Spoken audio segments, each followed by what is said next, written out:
Bonsoir à tous. Par la grâce de Dieu, nous sommes en train de passer le temps très précieux. Depuis les milliers et des milliers d'années, la Bible nous a dit des choses importantes.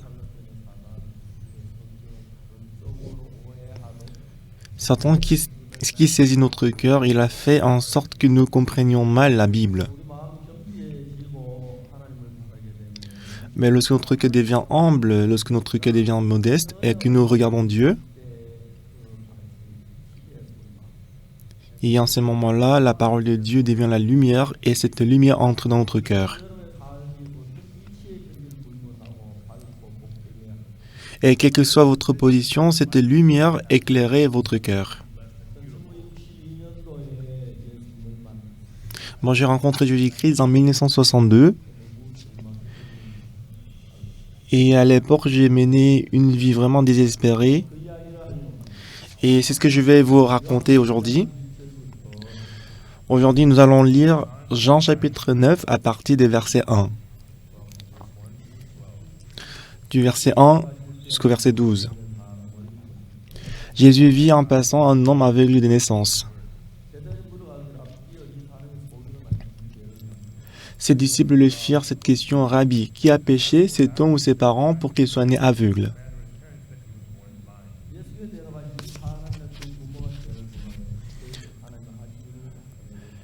Jésus répondit: ce n'est pas que lui ou ses parents aient péché, mais c'est afin que les œuvres de Dieu soient manifestées en lui.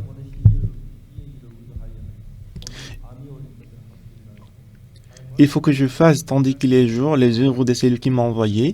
La nuit vient où personne ne peut travailler. Pendant que je suis dans le monde, je suis la lumière du monde.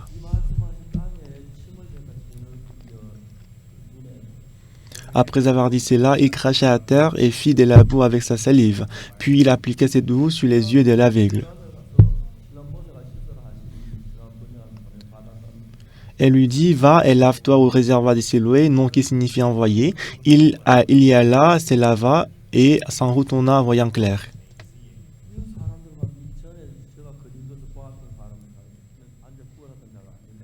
Ses voisins et ceux qui auparavant l'avaient connu comme un mendiant disaient: n'est-ce pas là celui qui s'était né assis et qui mendiait? Les uns disaient: c'est lui, d'autres disaient: non, mais il lui ressemble. Et lui-même disait: c'est moi. Ils lui dirent donc: comment tes yeux ont-ils été ouverts?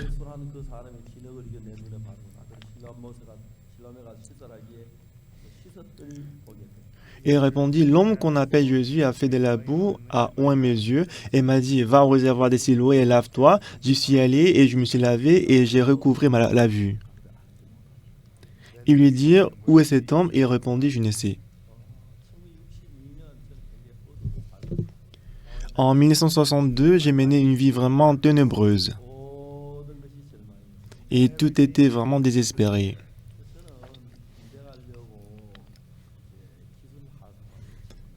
Et pour aller à l'armée, j'ai postulé pour le soldat des métiers.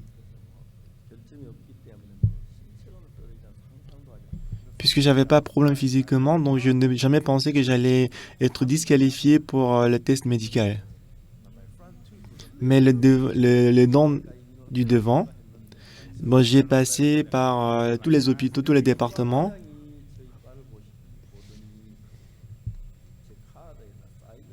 Mais le dentiste, après avoir vérifié mes dents, il a signé. Il a mis sa signature sur mon cahier, mais c'était une signature différente des autres. Donc j'ai comparé avec les autres, mais c'était une signature différente. Je vais regarder tes dents. J'ai compris que j'étais disqualifié. Donc je suis allé voir le dentiste. Est-ce que vous pouvez pas m'aider? Il dit: bah après que tu as lorsque tu auras en fait la convocation, tu vas à l'armée. Mais j'ai un problème, je vais aller à l'armée. Mais le dentiste dit: bah même si je dois donner la démission, je ne peux pas te laisser passer. Donc si c'était les dents derrière, je peux peut-être donner la signature. Mais le fait que j'étais disqualifié pour le soldat des métiers, je ne savais pas comment ça allait changer ma vie. Mais après que j'ai échoué, donc après que j'ai échoué continuellement, c'était le seul espoir que j'avais dans mon cœur. Et je pense que c'était en mai 1962.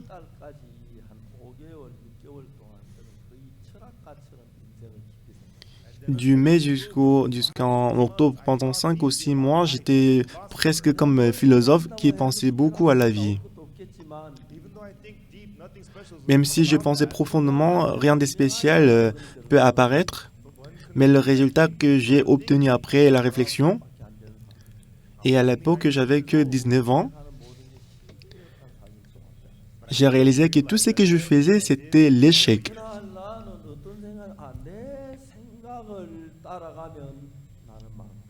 Ces jours-là, j'ai compris que si je suis ma pensée, je vais échouer. Alors depuis ces jours-là, j'ai renié ma pensée.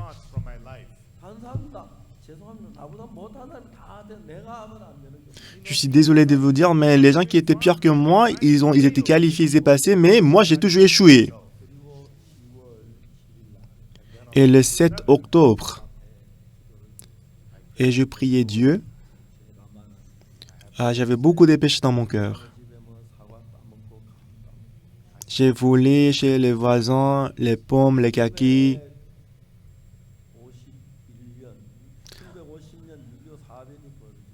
Quand le 25 juin 1950, la guerre de Corée était éclatée,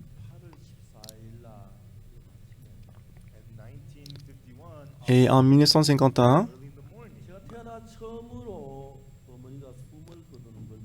et depuis ma naissance, c'était ma première fois de voir ma mère qui était décédée. Je ne savais pas le fait que ma mère est décédée, comment ça va influencer sur ma vie. Un mois après que ma mère est décédée, mon grand frère, il est allé à l'armée.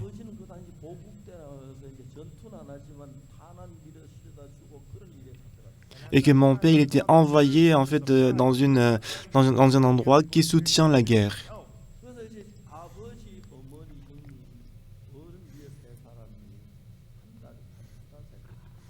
Ce qui fait que tous les 3 personnes dans ma famille, les aînés, ma mère, mon grand frère et mon père, ils ont tous parti.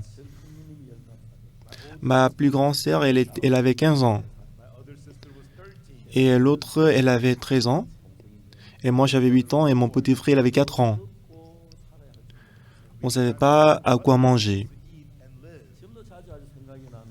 Et j'y pense souvent, même aujourd'hui, ces jours-ci. Pendant que je dormais, j'ai écouté quelques bruits.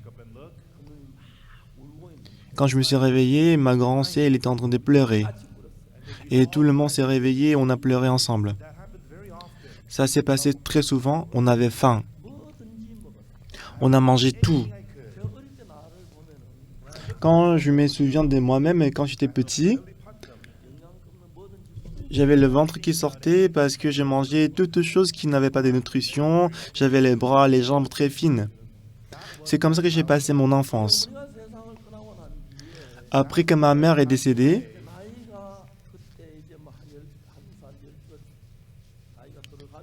et comme je grandissais, 11 ans, 12 ans, 13 ans,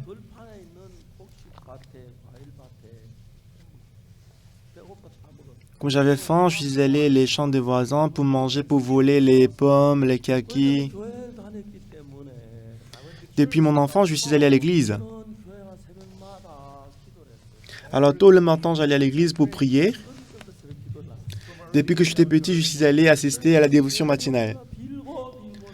Alors j'ai demandé le pardon des péchés sans cesse. Si je crois en Dieu, et normalement, mes péchés doivent être de plus en plus légers. Mais mon péché s'aggravait de plus en plus. Et moi, je pensais que c'est sûr que j'allais en enfer. Et j'ai demandé le pardon à Dieu sincèrement. Dieu, permets-moi de ne pas commettre le péché aujourd'hui. Si je rencontre mes amis, ce soir, je vais encore pécher, voler. Seigneur, permets-moi de ne pas rencontrer mes amis et j'ai prié sincèrement. Mais le soir, déjà, mes amis étaient déjà dans la maison. Donc je souffrais beaucoup. C'était le 7 octobre 1962. Ces jours-là, juste après la dévotion matinale. Et tout le monde était parti rentrer chez eux et j'étais seul dans la chapelle. Et j'ai prié tout seul dans la chapelle. Ah Seigneur, j'ai commis tel péché, pardonnez-moi. Et ensuite je dis, j'ai prié au nom de Jésus-Christ. Et je me suis levé. Mais ces jours-là, je me sentais un peu bizarre. C'était le cœur que je n'ai jamais eu dans ma vie. J'avais l'impression que Jésus-Christ elle avait tous nos péchés. Ah, Jésus-Christ elle avait tous mes péchés. Et ensuite, j'ai commencé à lire la Bible. Et quand j'ai lu la Bible, j'ai vu quelque chose qui était complètement différent que je connaissais avant. Ce qui est intéressant, c'est que je lisais toujours la même Bible. Il y a plusieurs églises telles que presbytériens, méthodistes et baptistes. Il y a plusieurs types de dénominations. Et la Bible qui est lue par les chrétiens, les églises presbytériennes et méthodistes, c'est pareil. Mais c'est ce que j'ai compris à partir de là.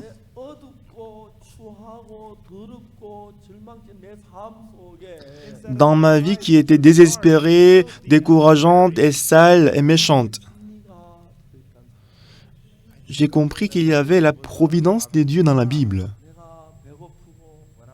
Quand j'avais faim, quand j'ai volé, quand j'ai menti, j'ai mené une vie vraiment misérable.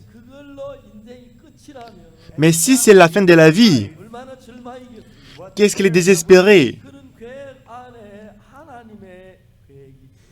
Mais dans cette vie, il y avait la providence de Dieu.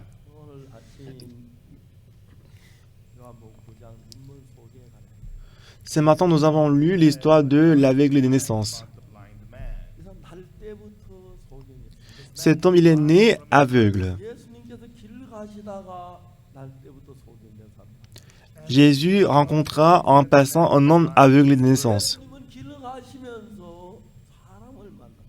Et en passant, Jésus-Christ a rencontré les gens.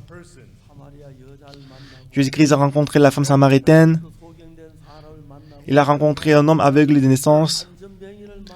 Il a rencontré un boiteux. Il a rencontré également un homme qui était malade depuis 38 ans. Et la raison pour laquelle Jésus-Christ a marché dans la rue, c'était pour les rencontrer. Et pendant que Jésus-Christ passait et marchait,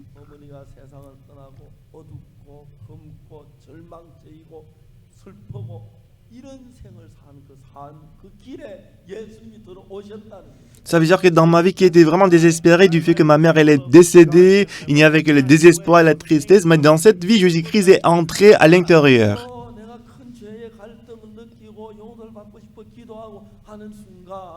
Au moment où j'ai prié pour le pardon des péchés, quand j'avais beaucoup de conflits dans ma vie,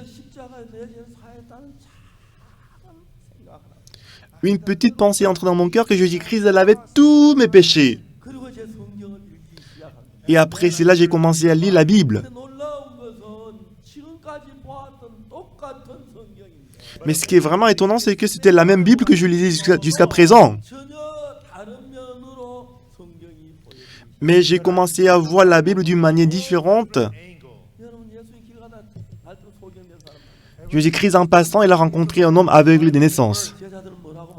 Et ses disciples, qu'est-ce qu'ils ont dit? Ah, il est né aveugle parce qu'il a beaucoup péché.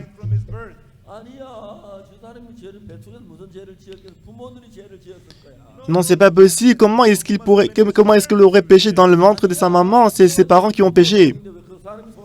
Non, ce n'est pas ça. Si les parents ont péché, c'est les parents qui doivent devenir aveugles. C'est pas son fils. Alors ils ont demandé à Jésus. Le fait qu'il est né aveugle de naissance, c'est le péché de qui? Et Jésus-Christ, qu'est-ce qu'il a dit? Le fait qu'il est né aveugle, ce n'est pas que lui ou ses parents aient péché, mais c'est afin que les œuvres de Dieu soient manifestées en lui.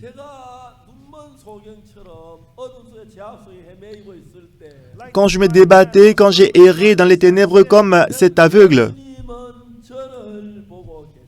Jésus-Christ, il était en train de me regarder. Et qu'est-ce que Jésus-Christ m'a dit?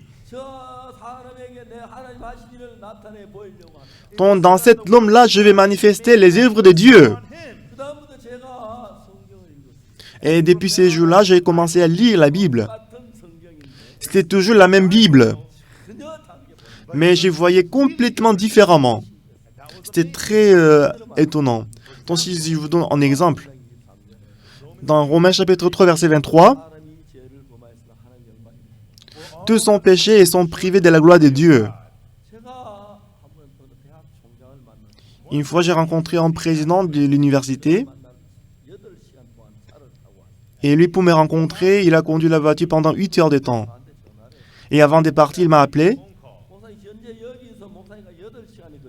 Pasteur, si je quitte ici, ça prend 8 heures pour te rencontrer. Et pour te rencontrer, je vais quitter là en voiture. Donc répondez-moi. Si je pars pour vous rencontrer, est-ce que vous allez me rencontrer ou pas?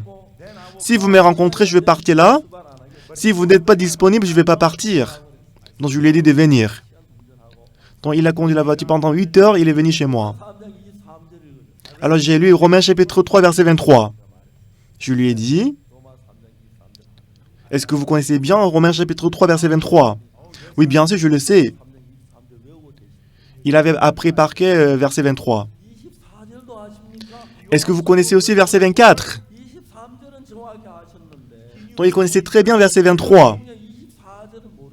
Mais ces présents de l'université ne connaissaient pas verset 24. Je lui ai demandé de lire. Il a lu. Qu'est-ce qui est écrit là? C'est écrit que si on prie beaucoup, nos péchés vont être pardonnés. Le président de l'université, ce n'est pas qu'il ne sait pas lire, mais il disait des choses incompréhensibles. Je lui ai dit de lire encore. Je ne suis pas très fort en anglais. En anglais, Romains chapitre 3, verset 24. Dans la version coréenne, on dit « Par sa grâce, par la rédemption qui est en Jésus-Christ, nous sommes justifiés gratuitement. » Mais en anglais, on dit comment? Mais on dit d'abord, on commence par « Ils sont gratuitement justifiés. » Ensuite, par sa grâce, par le moyen de la rédemption qui est en Jésus-Christ. Alors je lui ai dit, ils sont gratuitement justifiés. Il était surpris. Parce que la Bible dit qu'on est justifié par le moyen de la rédemption qui est en Jésus-Christ. Alors il connaissait très bien Romains chapitre 3, verset 23. Il a appris par cœur verset 23. Alors que le verset 24, c'était juste à côté. Il avait déjà lu. Qu'est-ce qui est écrit là? Il dit, si on prie beaucoup, nos péchés vont être pardonnés. C'est vrai. Donc dans le verset 23, il est écrit que nous sommes pécheurs. Mais dans le verset 24, il dit qu'on est justifié. La parole qui dit nous sommes justifiés, ça veut dire qu'autrefois on n'était pas justifiés. Mais à travers une occasion, on est devenu justifiés. N'est-ce pas? Nous sommes justifiés. On était autrefois pécheurs, mais nous sommes maintenant justifiés à travers un événement. Parce que Jésus-Christ est mort sur la croix en effaçant tous nos péchés. Parce que sur la croix, tous nos péchés sont pardonnés. C'est pour ça que nous sommes justifiés. Est-ce qu'il ne connaît pas le mot? Est-ce qu'il ne connaît pas la grammaire? C'est pas du tout difficile à comprendre. Mais aujourd'hui, la plupart des chrétiens du monde entier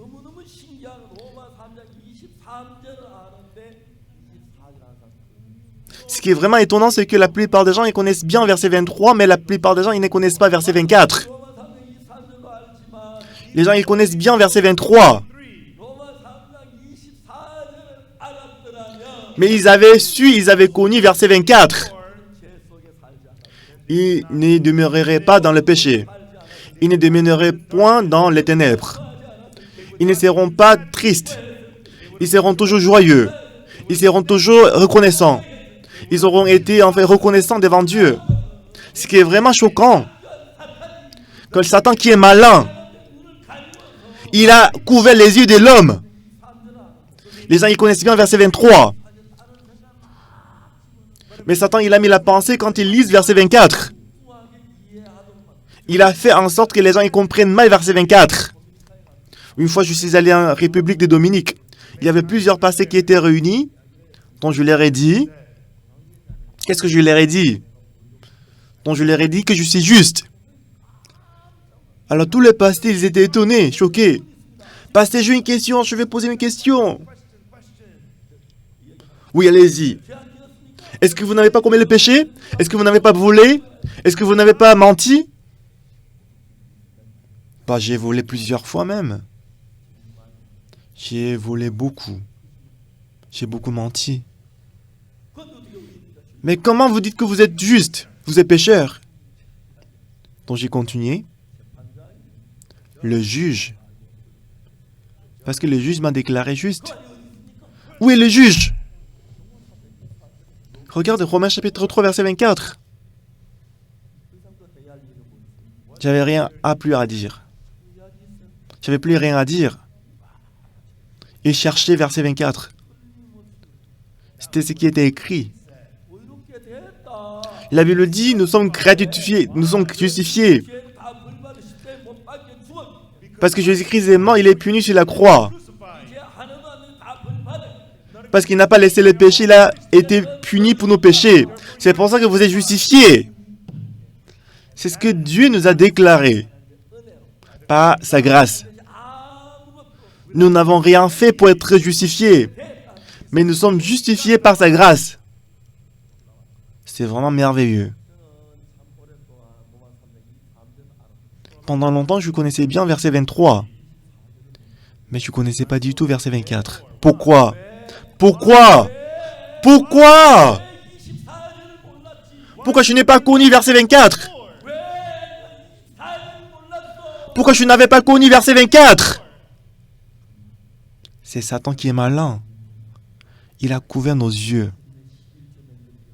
Il nous fait nous rappeler la dîme qu'on avait donnée. Il nous fait nous rappeler le jeûne qu'on a fait. Il nous fait nous rappeler le sabbat qu'on avait observé. Observer le sabbat, donner la dîme, est-ce que ça peut laver nos péchés? Jamais ces choses ne peuvent laver le péché. Le sang de Jésus-Christ.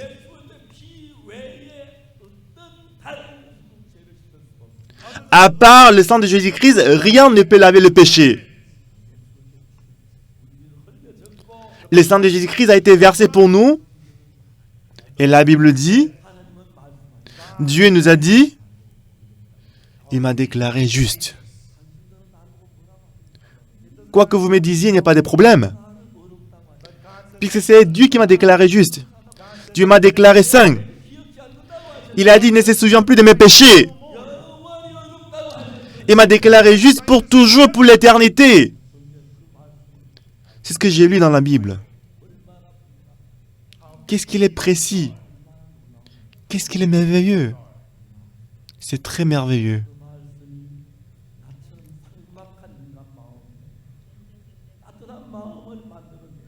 Donc cette parole a créé la chaleur dans mon cœur qui était froid.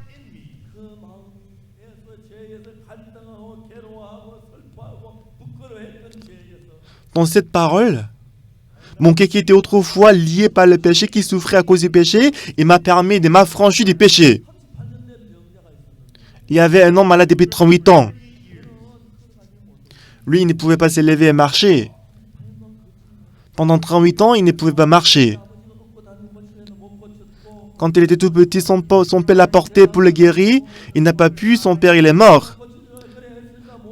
Sa mère avait beau essayer de le guérir, mais elle n'a pas pu le guérir. Et après, il a continué sa vie. Un jour, son père et sa mère, ils sont décédés. Je pense qu'il avait quand même les frères et les sœurs. Donc je pense que il y avait aussi un petit frère. Donc s'il avait un petit frère, ça n'existe pas dans la Bible, d'accord? Donc j'ai inventé une histoire. Son petit frère en jeu lui dit, mon grand frère, je suis désolé. Ce matin, j'ai quelque chose à te dire. Notre famille a péri à cause de toi. Mon père, il avait beau essayer de te guérir, il n'a pas pu réussir, donc il est mort dans la tristesse. Et je sais très bien que ma mère, elle avait beau essayer de te guérir. Mais tu sais pourquoi ma mère et mon père, il est décédé très tôt?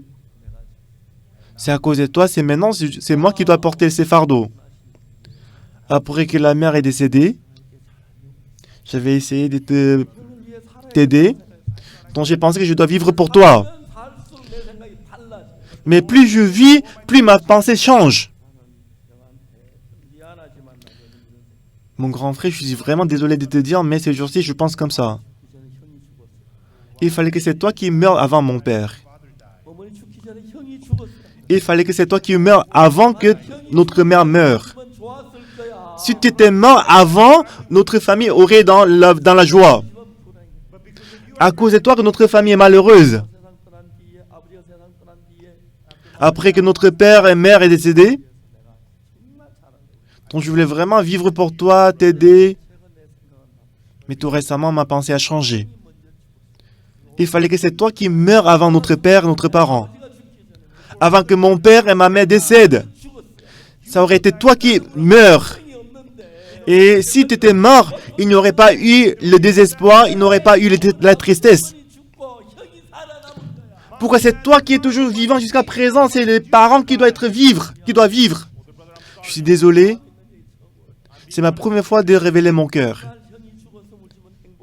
Si c'était toi qui étais mort, notre famille serait toujours dans la joie.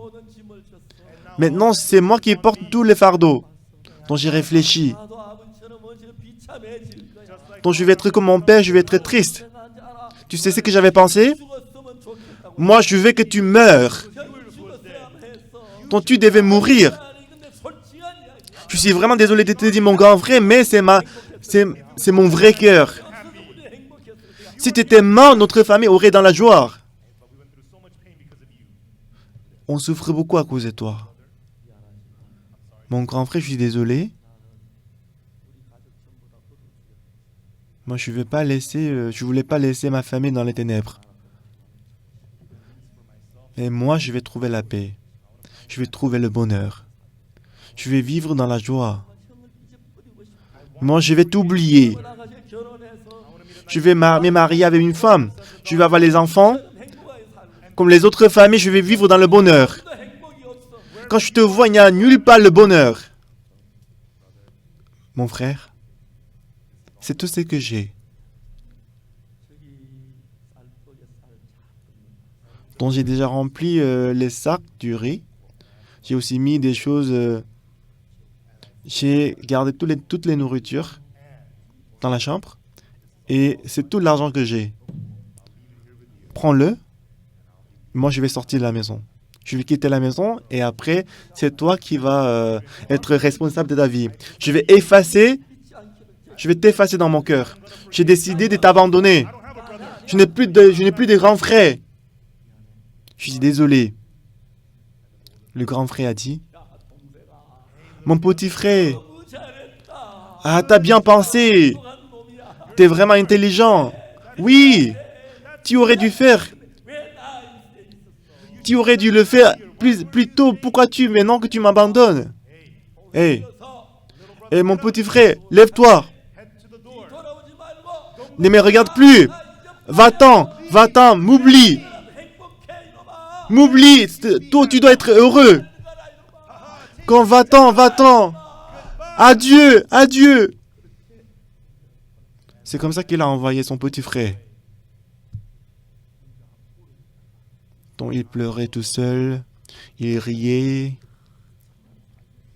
donc il menait la vie misérable. Donc maintenant, il a faim. Il mange du riz cuit, le riz, du blé. Il n'avait plus à manger. Alors, il a grimpé pour sortir de la maison. Et il a commencé à mendier aux gens. Et là, dans la rue, il a écouté la rumeur que si on va à la piscine Bethesda,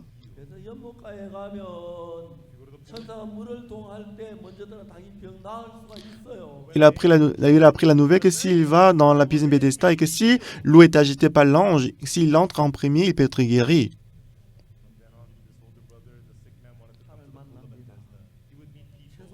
Il rencontrait les gens. Donc, après qu'il a écouté cette nouvelle, il commençait à demander l'aide aux gens qui passaient. Excusez-moi, soit que vous me portiez, soit que vous me mettez dans les chariots, amenez-moi à la piscine Bethesda.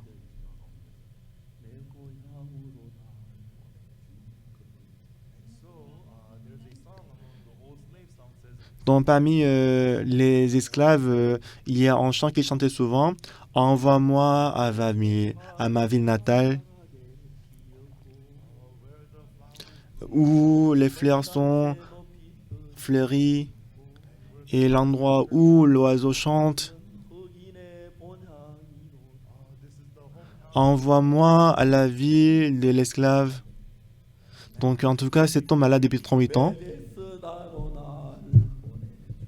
Il commençait à chanter « Envoie-moi à la piscine Bethesda ». Alors les enfants qui passaient, il les avait pitié de lui, donc il l'a mis dans les chariots, il l'a ramené à la piscine Bethesda. Il pensait que s'il arrive dans la piscine Bethesda, il allait être guéri. Mais il est déçu. Alors il y avait beaucoup de gens autour de la piscine. Mais il n'y avait pas d'espace où il peut s'installer et il n'y avait pas le moyen d'y entrer en premier. Alors il était éloigné de la piscine, il demandait le pain à manger. Et c'est là qu'il a rencontré Jésus-Christ. Jésus-Christ, pour nous rencontrer, pour nous sauver du péché, Jésus-Christ il est en train de voyager continuellement. Il est allé à Samarie, il va à la Judée, il va en Galilée.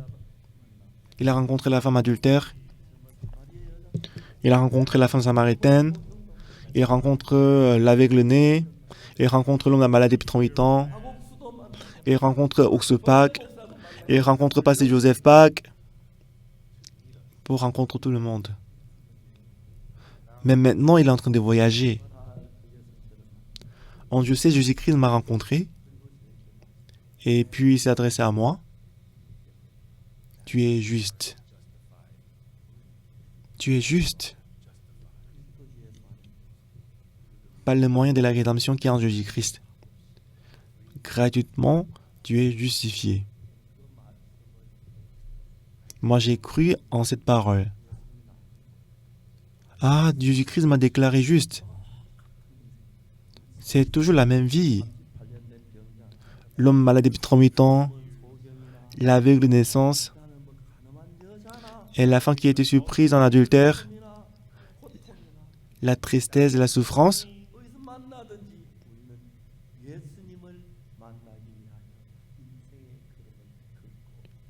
Nous tous, on est en train de marcher dans notre vie pour rencontrer Jésus-Christ. Est-ce que vous avez rencontré Jésus-Christ? Qu'est-ce que Jésus-Christ vous a dit? Est-ce qu'il vous a reproché parce que vous avez désobéi à la loi?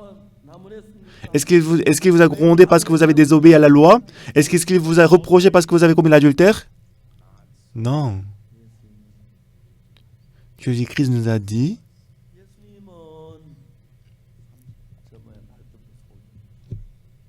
Jésus-Christ l'a dit à l'homme qui était né aveugle. Les disciples ont dit, peut-être il est né aveugle parce que c'est lui qui a péché ou ses parents qui ont péché. Mais Jésus-Christ a dit, ce n'est pas que lui ou ses parents ont péché, mais c'est afin que les œuvres de Dieu soient manifestées en lui. C'est pour manifester les œuvres de Dieu. Alors pour écouter à travers Jésus-Christ ce que Dieu il a fait. Alors afin de rencontrer Jésus-Christ. Vous êtes en train de marcher sur le chemin de la vie. Et parmi vous, il y a quelques-uns qui ont déjà rencontré Jésus. Il y a aussi des gens qui n'ont pas encore rencontré Jésus. Il y a des gens qui se moquent de Jésus-Christ. Il y a des gens qui disent que Jésus-Christ est pécheur. Il y avait plusieurs personnes. Mais certains d'entre eux, après qu'ils ont rencontré Jésus-Christ, ils étaient pardonnés du péché. Alors ils écoutaient cette voix continuellement dans ses oreilles. Ah, mes péchés sont pardonnés. Ah, mes péchés sont lavés. Et cette parole de Jésus-Christ retentit dans son cœur. Et cette parole a chassé la pensée qu'on est pécheur. Ah, moi je suis devenu juste. Ah, Jésus-Christ, il ne se souvient pas de mes péchés. Il a dit qu'il a effacé tous nos péchés. Depuis ces jours-là, nous menons la nouvelle vie.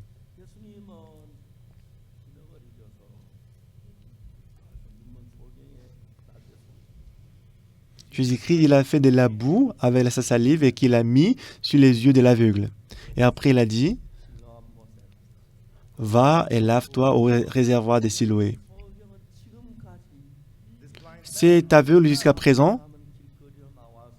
Jusqu'à présent, quand il s'est réveillé, il sortait dehors et il mendiait aux gens pour lui donner de l'argent. C'est ainsi qu'il a vécu jusqu'à présent. Mais après qu'il a rencontré Jésus-Christ,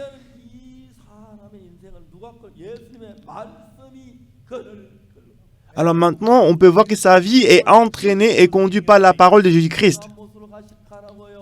Ah, tu veux que j'aille au réservoir de Siloé? Ok, Jésus-Christ, je vais y aller. Je vais aller au réservoir de Siloé. Ça fait combien de distance entre Siloé et ici? Si je prends ce chemin, c'est Siloé. Est-ce qu'il n'y a pas de pierres sur le chemin? Donc, je dois encore aller encore plus. Combien de mètres? C'était le chemin qu'il n'avait jamais vu. Il est en train d'aller au réservoir de Siloé. Qui l'a conduit? C'est la parole de Jésus-Christ. Jusqu'à maintenant, il a suivi la pensée qui a surgi dans son cœur. Mais maintenant, la parole de Jésus-Christ a vaincu sa pensée. Jusqu'à maintenant, selon sa pensée, il a mangé, il a dormi, il s'est comporté. Alors maintenant, c'est la parole de Jésus-Christ qui le conduit. Il doit demander de l'argent, il doit travailler pour gagner de l'argent, je dois manger. Hier, j'avais faim. Mais maintenant, c'est la parole de Jésus-Christ qui le conduit. C'est aveugle. Il était très pauvre. Il était sans espoir. Maintenant, la parole de Jésus-Christ est entrée dans son cœur. Et merveilleusement, la parole de Jésus-Christ l'a changé et l'a conduit. Et cet aveugle de naissance de la même façon. Avant que la parole n'entre dans mon cœur et prenne place dans mon cœur. De nombreuses pensées ont conduit ma vie. J'ai commis le péché, j'ai insulté, j'ai fait du mal, j'ai disputé. C'est ainsi que j'ai vécu. Mais un jour, Jésus-Christ entre dans mon cœur. Jésus-Christ qui a rencontré le malade depuis 38 ans. Jésus qui a rencontré l'aveugle de naissance. L'aveugle de naissance, il ne pouvait pas voir Jésus-Christ. C'est Jésus-Christ qui a vu l'aveugle. Et il a mis de la boue sur les yeux. Il a dit, va, lave-toi au réservoir de Siloé. Nous devons être dirigés par la parole de Jésus. Chaque jour, je lis la Bible. Des fois, je lis beaucoup de pages. Des fois, je lis moins. Mais comme la Bible me conduit ma vie, Et à travers la Bible, je pouvais voir que je faisais quelque chose que jamais Pasteur Ursopa pouvait faire. Ce que je vais vous dire ce soir, Jésus-Christ qui m'a parlé, il est en train de vous parler aussi. Moi, j'ai lu la Bible. Même si je lisais la Bible, je lisais avec mon cœur, avec ma pensée. Mais Satan a travaillé dans ma vie et dans mon cœur. Et je n'avais pas les yeux de regarder exactement la Bible et la parole de Dieu. Mais après que Jésus-Christ est entré dans mon cœur, après que Jésus-Christ a dominé sur mon cœur, c'est toujours le même évangile selon Jean. C'est toujours le même Jean chapitre 9.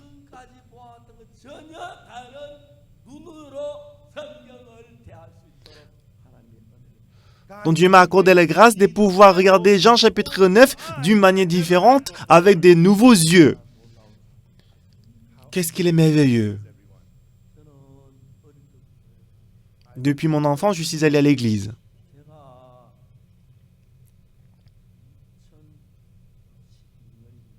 C'était en 2012. Je suis allé au Ghana.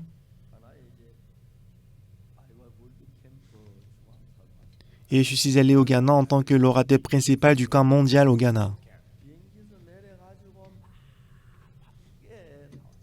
Dès que je suis descendu de l'avion, je m'ai précipité sur le lieu du camp mondial. Alors j'ai à peine me lavé le visage. Donc j'ai changé rapidement le vêtement, je suis allé prêcher la parole. Et ces jours-là, la première dame du Ghana était présente au camp du mondial. Et le camp mondial, c'est un événement très connu dans le monde entier parce qu'il y a beaucoup de gens qui viennent assister au camp. De temps en temps, la première dame, le président, il assiste au camp mondial. Et que la première dame du Ghana, elle a donné le mot de bienvenue pour les jeunes. Parce que la première dame, elle est très occupée.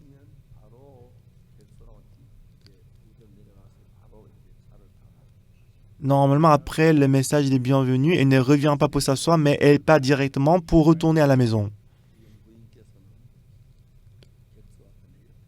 Mais par contre, cette première dame du Ghana, elle est retournée au siège pour s'asseoir à côté de moi. Après le mot de bienvenue, on avait la performance musicale. Donc il y avait plusieurs programmes.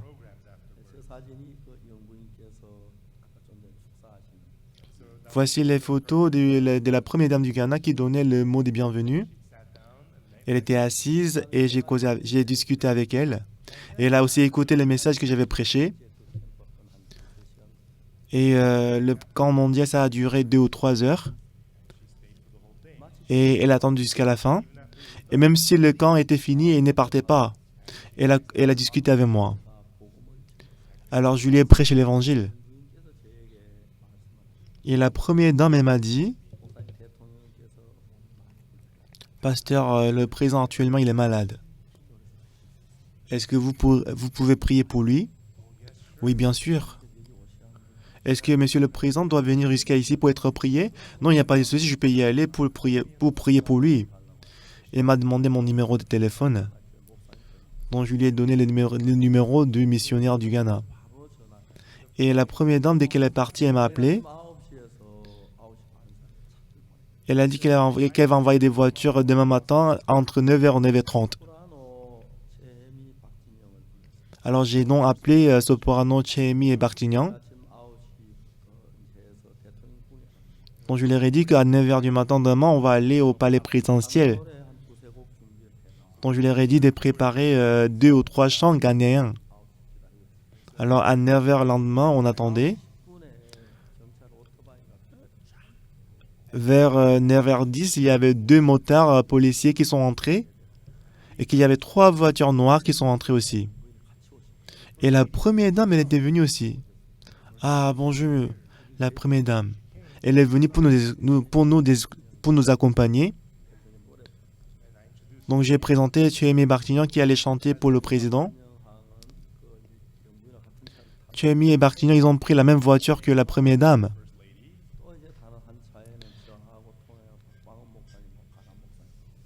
Dans la deuxième voiture, moi, mon interprète, pasteur Joseph Park et le missionnaire du Ghana.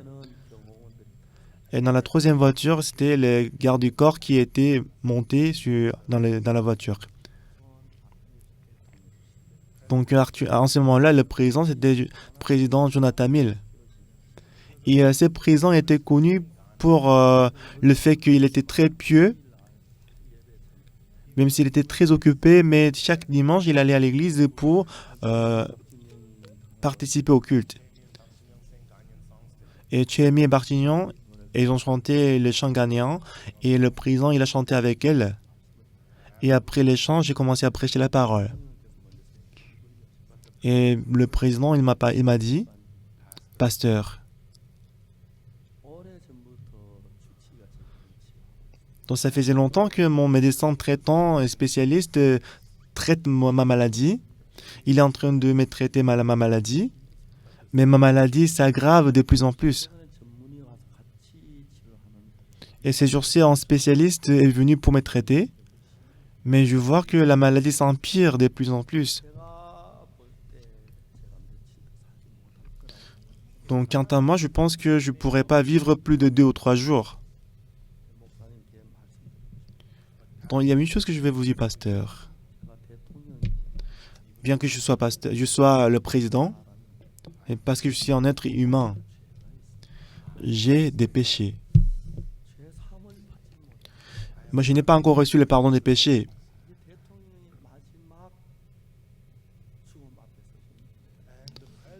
Le président, il était devant la mort.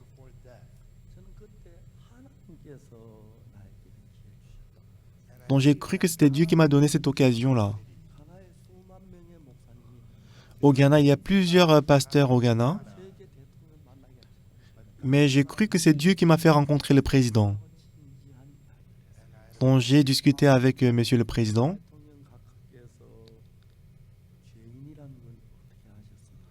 Comment vous avez su que vous étiez pécheur? Et le président, il m'a dit, donc il était vraiment humble. Il a dit, parce que j'ai commis le péché, je suis pécheur. Donc je lui ai dit, monsieur le président, c'est pas vrai. Il était choqué. Donc, Votre Excellence, dans quel pays est-ce que la personne qui vient de commettre le péché, c'est la personne qui vient de pécher, est-ce qu'il juge lui-même le péché? Au Ghana, quand on pêche, est-ce que c'est lui-même qui juge son péché? Non, c'est le juge qui juge son péché. Et le président, il dit, oui, c'est vrai.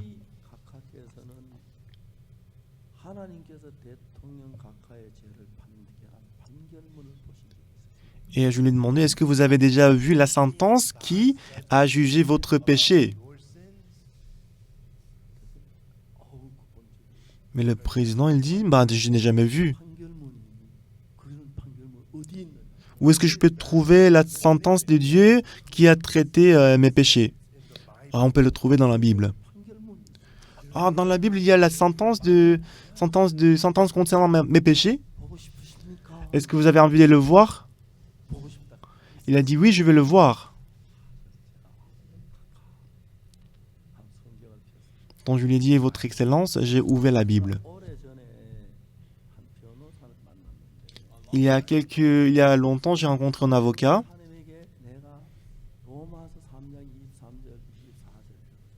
Et j'ai lu Romains chapitre 3, versets 23 et 24 devant cet avocat. Et cet avocat, après avoir écouté la parole, il a reçu le salut. Mais cet avocat, il était très étonné.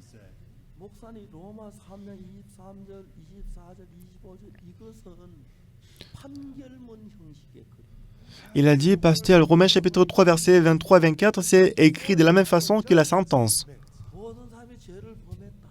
Tous ont péché. Voilà pourquoi tout le monde doit être détruit. Mais parce que Jésus-Christ est mort à notre place pour laver les péchés, nos péchés sont lavés. Nous sommes devenus justes. Donc la façon dont verset 23, 24 est écrite, c'est la même façon qu'elle est écrite comme la sentence.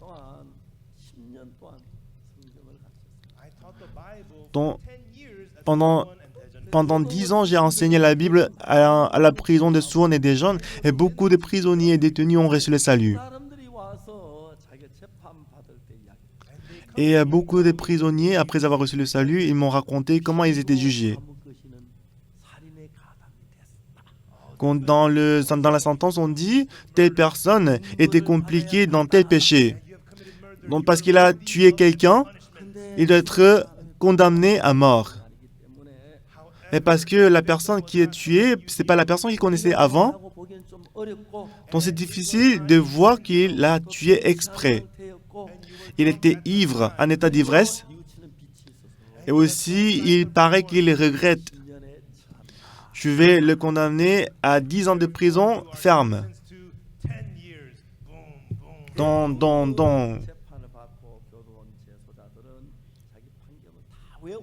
La plupart des prisonniers, parce qu'ils étaient jugés, ils ont appris par cœur la sentence qu'ils avaient reçue. Le défendant Oksupar, il a beaucoup péché. Il est digne d'être condamné à mort. Il est digne d'aller en enfer, mais vous êtes justifié parce que Jésus-Christ a reçu toutes les punitions. C'est la même façon, c'est écrit de la même façon qu'une sentence. Donc j'ai lu versets 23 et 24. Votre Excellence, la raison pour laquelle Dieu a écrit cette histoire dans la Bible. Comme vous, la personne qui attend la mort, moi aussi j'ai commis le péché. Je ne sais pas si mes péchés sont lavés ou pas. Pour ces gens de personnes, Dieu il a écrit ces versets comme la sentence concernant vos péchés. Monsieur le président Jonathan May, vous avez commis le péché. Et vous méritez d'être puni. Mais Jésus-Christ est venu dans ce monde. Parce que Jésus-Christ a reçu toutes les punitions de vos péchés. Dieu vous déclare juste. Dans ces cas, vous êtes juste. Donc le président était très touché. Ah, c'est ça ma sentence. J'avais lu avant ça, mais je ne comprenais pas. Il était si joyeux. Et j'ai prêché encore plus. Si on voit Romains chapitre 4, verset 25, Jésus a été livré pour nos péchés, pour nos offenses, et qu'il est ressuscité pour notre justification. Mais en Corinthiens chapitre 6, verset 10, en Corinthiens chapitre 6, verset 10 et 11, cette parole nous donne beaucoup d'espoir dans notre cœur. Est-ce que vous savez ce qui est écrit dans 1 Corinthiens chapitre 6, verset 10? Ni les efféminés, ni les infâmes, ni les voleurs, ni les cupides, ni les ivrognes, ni les outragés, ni les ravissés n'hériteront le royaume de Dieu. Dans le verset 11. C'est là ce que vous essayez quelques-uns de vous. Vous avez commis tel péché.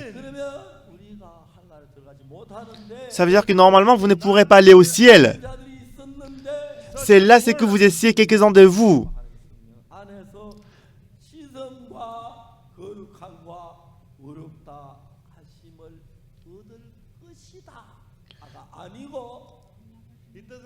Donc, il n'a pas dit, vous serez lavés, vous serez sanctifiés, mais vous serez justifiés au nom du Seigneur Jésus-Christ et par l'Esprit de notre Dieu.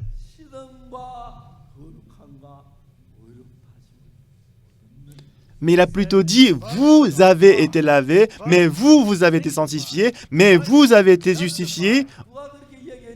Qui est-ce qui a dit ça? C'est Dieu. Au nom du Seigneur Jésus-Christ et par l'Esprit de notre Dieu. Vous avez commis le péché, mais vous avez été lavé. Vous avez menti, mais vous avez été sanctifié. Vous avez commis d'innombrables péchés, mais vous avez été justifié. Votre excellence est la lettre que Dieu il a écrite pour vous.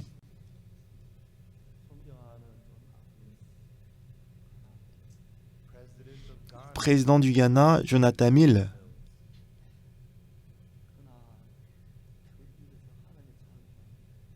Ces jours-là, de sa bouche, il a chanté le louange de Dieu.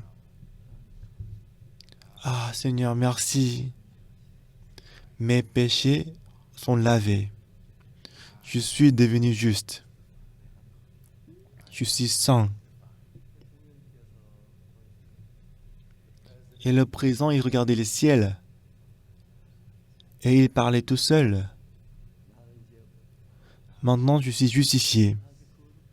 Maintenant, je suis sanctifié. Je suis lavé. Donc, j'étais très touché. Il y a des milliers de pasteurs au Ghana.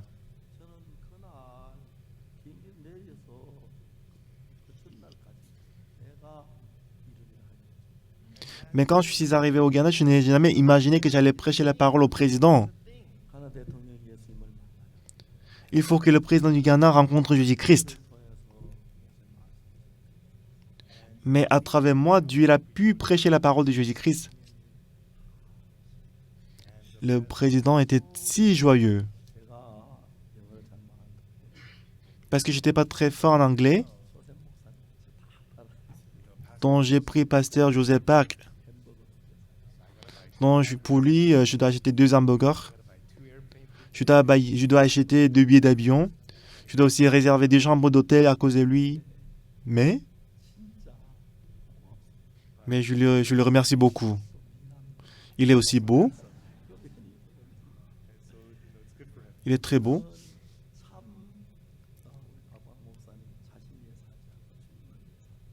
Et pasteur Joseph Park, il ne vit pas pour lui-même, mais il vit pour les autres. Donc, on a pris plusieurs fois l'avion, mais jamais une fois, mon cœur était mal à l'aise à cause de lui. Je remercie Dieu. Donc, c'est parce que les gens ils ont fait le tour de Babylone et que les langages sont divisés en plusieurs langues. Mais une chose que je connais, si nous allons au ciel, on ne va pas parler l'anglais, ni coréen. On va parler une seule langue. C'est pour ça que je n'apprends pas l'anglais. Parce que bientôt, je vais aller au ciel. Parce que même si j'apprends l'anglais maintenant, là, ces jours-là, quand je vais aller au ciel, je ne vais pas utiliser l'anglais. Mais cette parole est vraiment reconnaissante. Nous avons été justifiés par le moyen de la rédemption qui est en Jésus-Christ, par sa grâce. Pourquoi les gens ne regardent pas ces paroles? Les gens connaissent bien verset 23, mais pourquoi les gens ne connaissent pas verset 24? Si on me dit de parler ces gens des choses, toute la nuit, même si je parle de ça, je ne peux pas finir le sermon. Mais les gens disent qu'ils sont pécheurs. Ils demandent le pardon des péchés. Alors qu'il est déjà écrit dans la Bible que tous les péchés sont pardonnés. Ils sont déjà lavés, ils sont sanctifiés, ils sont justifiés. Mais Satan qui est méchant, il a couvert les yeux. Il a trompé en disant que vous êtes pécheurs. Du moment où Jésus-Christ a versé le sang, tous les salaires de nos péchés sont payés. Nous ne sommes plus pécheurs. C'est ce que nous devons croire. Voilà pourquoi moi j'ai cru à ces paroles. Voilà pourquoi je suis juste. Pourquoi? Vous savez pourquoi les gens ils vont en prison? Ils vont en prison parce qu'ils ont commis le péché? Est-ce qu'ils vont en prison parce qu'ils ont tué quelqu'un? Non. Alors pourquoi ils vont en prison? C'est parce que c'est le juge qui les a envoyés, c'est pour ça qu'ils vont en prison. C'est vrai? Même s'ils ont beaucoup volé. Si le juge ne dit pas... Si le juge dit innocent, non coupable, il ne va pas y aller là-bas. Si le juge dit il est condamné 10 ans de prison, il doit aller en prison. Jésus-Christ, il est un bon juge. Nous commettons le péché, mais il nous a déclarés justes. Il a déclaré que nous sommes lavés. Il a déclaré que nous sommes sanctifiés. Pourquoi? Par le sang de Jésus-Christ. Tous les jugements de nos péchés sont finis.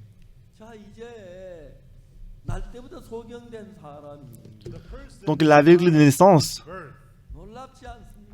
n'est-ce pas merveilleux? Il ne connaissait pas exactement Jésus-Christ. Il ne savait pas pourquoi il lui a demandé d'aller au réservoir de Siloé. Jusqu'à présent, c'était sa pensée qui l'a entraîné, qui l'a conduit. Maintenant, il est en train de se diriger vers le réservoir de Siloé. Comment est-ce qu'il peut aller au réservoir de Siloé? C'est la parole de Jésus-Christ qui l'a conduit au réservoir de Siloé. Vous savez pourquoi je dis je suis juste? Les gens qui apprennent l'anglais, ils parlent l'anglais, n'est-ce pas? Moi, j'ai appris ça à travers Jésus-Christ. Vous êtes juste. Je ne me souviens plus de tes péchés. Tes péchés sont lavés. Tu es sanctifié. C'est ce que j'ai appris de Jésus-Christ. Et puis, j'ai le cru. C'est pour ça que je dis la même chose. Les gens qui apprennent de Satan, ils disent qu'ils sont pécheurs. Si nous sommes pécheurs, le fait que Jésus-Christ est mort sur la croix, ça ne sert à rien. Ça veut dire que Jésus-Christ est mort sur la croix, mais il n'a pas lavé les péchés. Non, ce n'est pas vrai. Il a lavé le péché. Il a lavé plus blanc que la neige. Voilà pourquoi nous sommes justes. Croyez-y. Il faut le croire. Il faut y croire.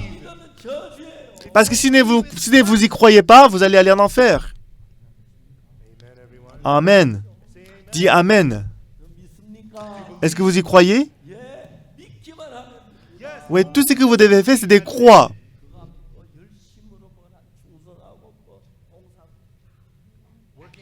Donc, travailler dur et faire beaucoup de choses pour Dieu, ça ne sert à rien. Jésus-Christ est mort sur la croix pour nos péchés et il nous a rendus saints. Depuis ces jours-là, réfléchissez-y. L'aveugle de naissance, il va au réservoir de Siloé. Jusqu'à présent, il n'a jamais pris la décision par lui-même. Pourquoi? Parce que lui, il ne peut pas voir. Il n'avait pas la capacité de décider lui-même. Lorsqu'une bonne personne le conduit son chemin, il peut le suivre. Même si une mauvaise personne le conduit au mauvais chemin, il ne peut s'empêcher de le suivre. Parce qu'il n'a pas la capacité de décider, prendre la décision lui-même. C'est pour ça que lui, il a suivi la parole de Jésus-Christ, il est allé au réservoir de Siloé. Donc, en allant à Siloé, il a demandé aux gens, il a demandé à plusieurs reprises. Et en fin de compte, il est arrivé au réservoir de Siloé. C'est bien ici le réservoir de Siloé. Et pour descendre, pour entrer dans la piscine, dans le Siloé, est-ce que ce n'est pas glissant? Il n'y a pas de souci, ce n'est pas glissant. Mais fais attention quand même de ne pas glisser. Alors finalement, il a pu toucher l'eau de Siloé. Comme dans la parole de Jésus-Christ, il a pris de l'eau, il commençait à se laver.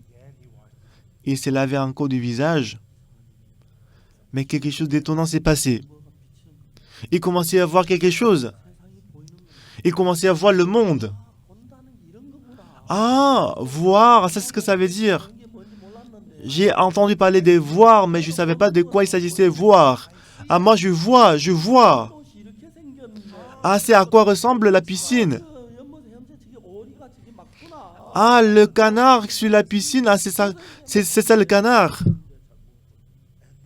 Et ensuite, il voyait de l'eau. Il regardait de l'eau. C'est quoi ça? Et je vois quelque chose qui est reflété. Hein? Hum, hum. Il me suit. Quand je vais à droite, il va à droite. Quand je vais à gauche, il va à gauche. Ah, c'est moi, c'est mon image. Ah, c'est moi. Ah, c'est moi, c'est bien moi. Pour la première fois, il s'est regardé. Pour la première fois, il s'est regardé son image. Ah, c'est moi. Ah, Jésus-Christ m'a aimé. Il a ouvert mes yeux. Quand il allait là-bas, il demandait aux gens, et attentivement, il est arrivé au réservoir des Siloué, mais des retours, il chante. Ah, je suis satisfait, je suis content. Donc c'est une scène très touchante. Ce sera une scène qu'il ne pourra jamais oublier dans sa vie. C'est ainsi que moi j'ai rencontré Jésus-Christ. Jésus-Christ, il m'a parlé et j'ai cru à cette parole. Autrefois, j'ai croyé à ma pensée. J'ai suivi mon jugement, mais la parole de Jésus-Christ, la parole de Jésus-Christ m'a affranchi de tous les péchés. J'ai commencé à changer. Une fois, je suis allé au champ des melons, j'ai volé melons. Et j'étais arrêté par le maître, le propriétaire. Et je m'enfuyais. Et derrière, il a crié.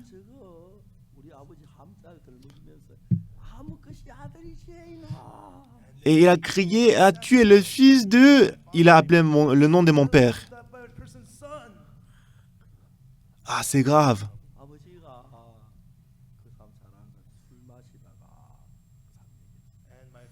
Donc mon père, il le connaissait très bien. En buvant, il a causé avec lui. Ah, ton fils, il est venu chez moi dans mon champ, il a volé le melon. Et mon père, il était beaucoup reproché. Et mon père me disait que c'est à cause de toi que j'ai très honte, je ne peux pas vivre dans ces villages. Ah, il faut que je déménage, comment est-ce que je peux vivre à cause de toi? Donc j'étais vraiment désolé à mon père. Donc j'avais envie de voler tous les melons le lendemain.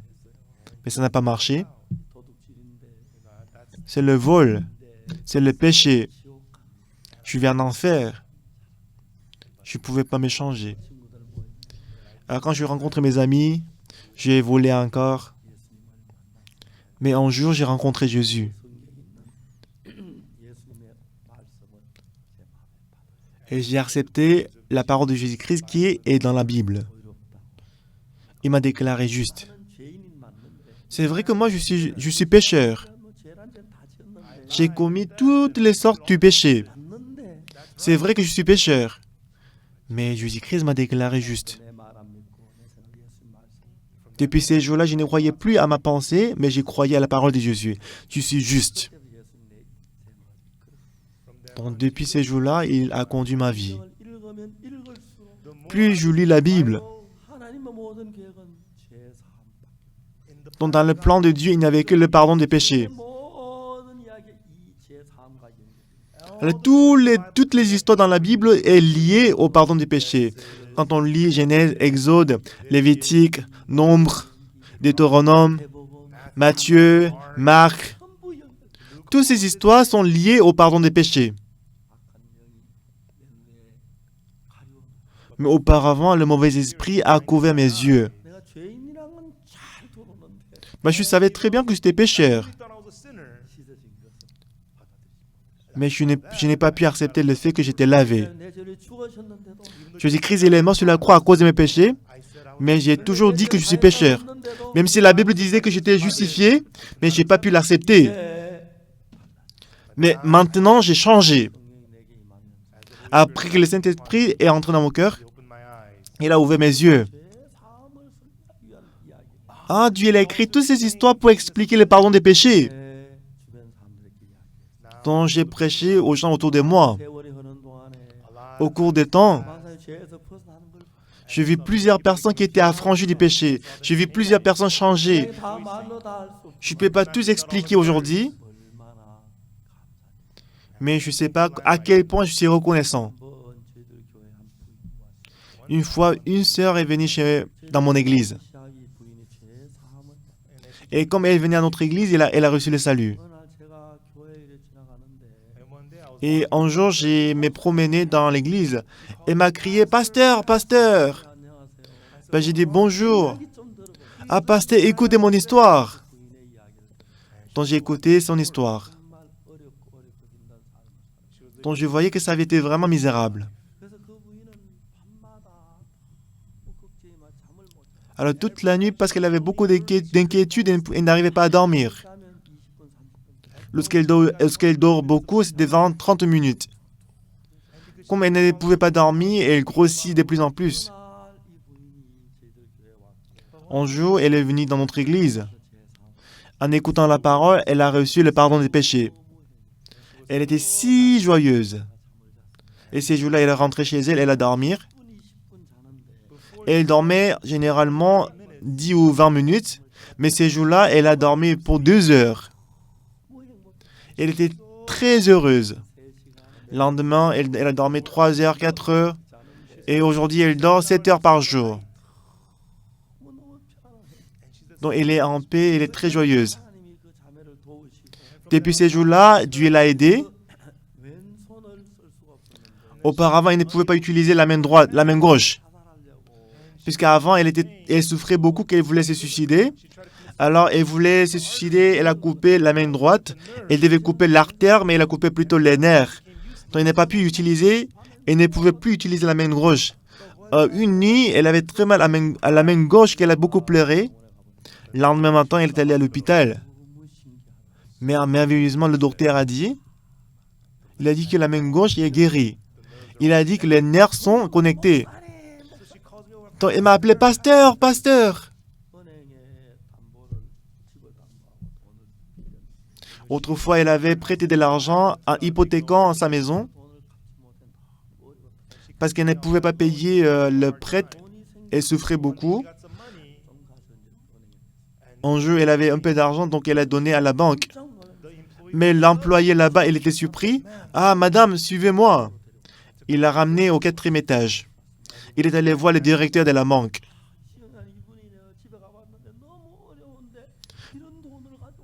« Monsieur le directeur, je suis allé chez elle une fois, elle est vraiment en difficulté, mais aujourd'hui, elle a apporté une partie d'argent. » Donc le directeur de la banque, il était touché. « Madame, donc moi, disons que tu es déjà payé. Je vais pardonner tous tes péchés, toutes tes dettes. » Un jour, elle m'a appelé. « Pasteur, ce soir, tu vas venir chez moi pour la réunion. » Alors, pour la première fois, en utilisant le GPS, je suis allé chez elle. Elle a donné son témoignage. Elle a dit que la mairie de Sochaux a acheté un appartement très âgé et qu'il a aménagé l'appartement, qu'il a donné ça à la personne qui sont pauvres. Quand elle a reçu cet appartement, elle a pleuré. À chaque fois que je l'ai rencontrée, elle a parlé des choses nouvelles. Dieu veut nous accorder la grâce, à nous tous. Après avoir reçu le pardon des péchés, 10 sur 10, 100 sur 100, j'ai prêché l'évangile pendant des dizaines d'années.